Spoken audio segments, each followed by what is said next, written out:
ওই যে বুড়ি মা আমার নবীর রাস্তায় কাটা বিছায় রাখতো। মায়ার নবী ফজরের সময় মসজিদে যাওয়ার সময় কাটাগুলি হাত দিয়ে সরায় সরায় নবী মসজিদে যাইতেন। নবী রাতের অন্ধকারে কাটা রাস্তার মধ্যে পুঁতে পুঁতে রাখত। একদিন সর্বপ্রথম যেদিন নবী বুঝতে পারেন নাই, ওই দিন নবীর পায়ের তালা থেকে 40টা বিষাক্ত কাটা নবী বের করছেন।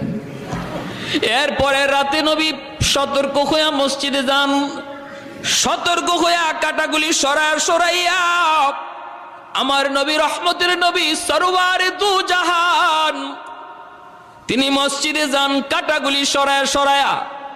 একদিন আমার নবী দেখেন রাস্তায় কাটা নাই।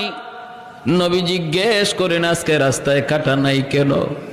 মানুষজনকে, হুজুর আপনার প্রতি যেই মহিলা কাটা বেচাইতো সে অসুস্থ, বিছানায় পড়া, এজন্য আজকে রাস্তায় কাটা নাই।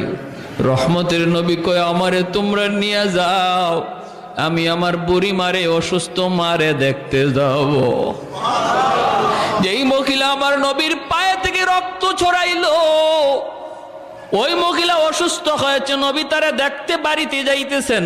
কন্যা সুবহানাল্লাহ। আমরা হইলে বলতাম তাড়াতাড়ি মরে না কেন?